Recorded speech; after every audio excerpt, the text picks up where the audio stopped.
Hello, and welcome to CFI Breakfast Bytes, a podcast that is brought to you by the World Bank Center of Excellence and Rabo Partnerships and Foundation. My name is Rubiga Sivakumaran.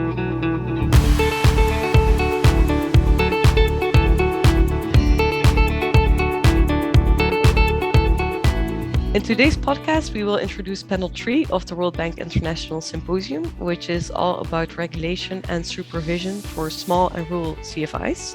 And I will do this with two experts on the topic, Dave Grace, who is Executive Director at the International Credit Unions Regulators Network, and Matthias Arzbach, who is Project Director at DGRV, which is the German Cooperative and Raiffeisen Confederation. Welcome, Dave and Matthias. Thanks for having us. Good morning. Thank you.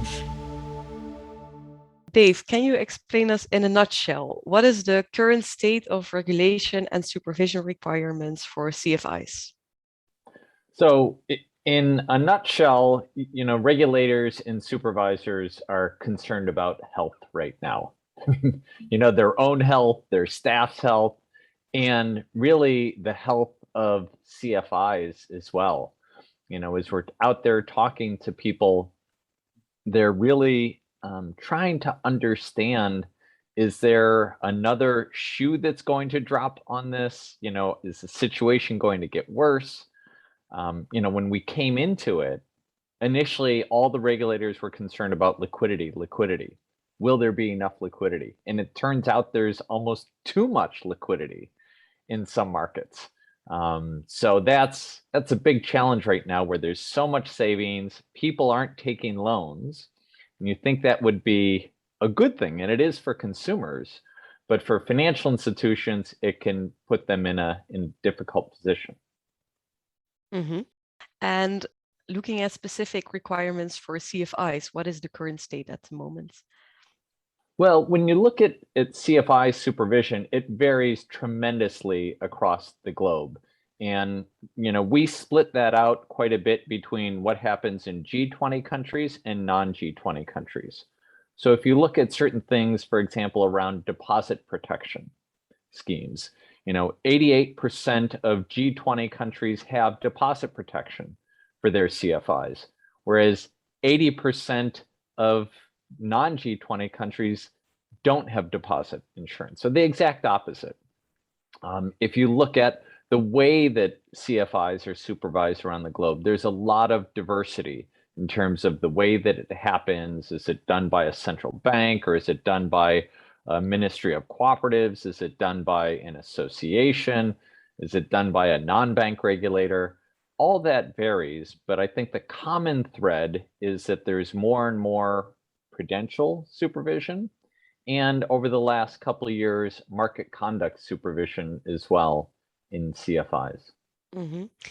And Matthias, what is the impact of these requirements on CFIs?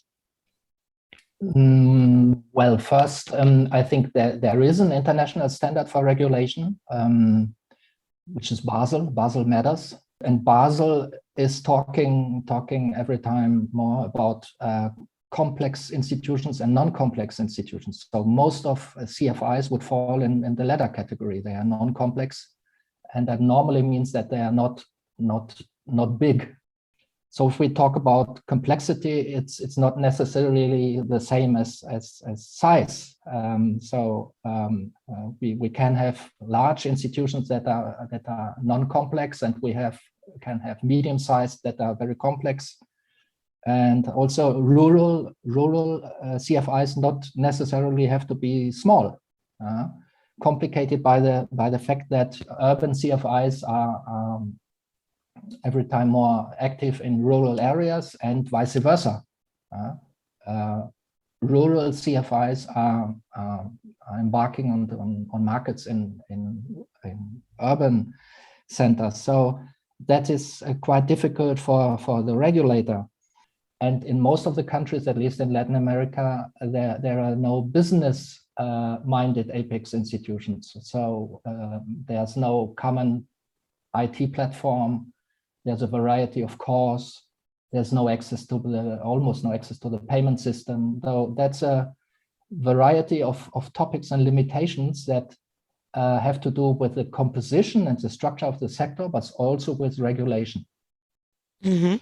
And what can be a potential role of supervisors in this regard to overcome these challenges?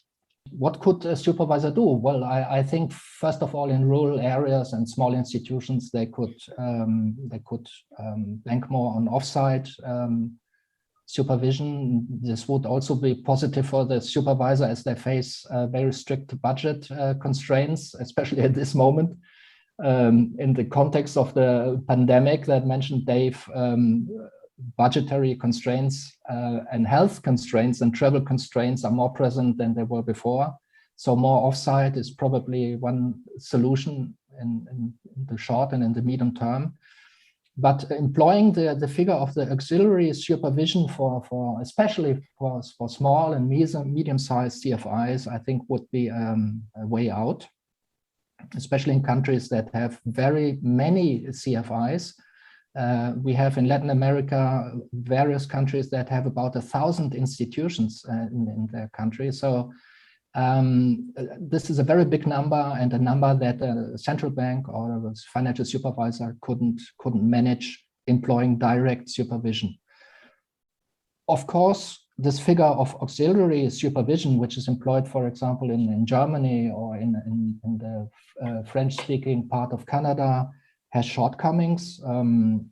There's typically a conflict of interest in the federation. The federation or apex institutions, on one hand, is supposed to be a supervisor, and on the other hand, it is supposed to defend the interests and promote the institution that it has to control.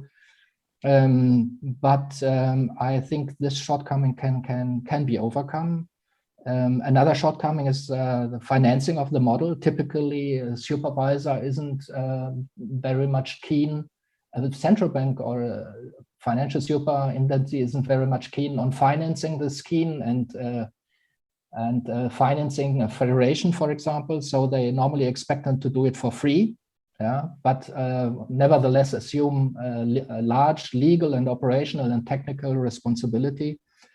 And again, integration of the sector and the cohesion of the cooperative sector would help.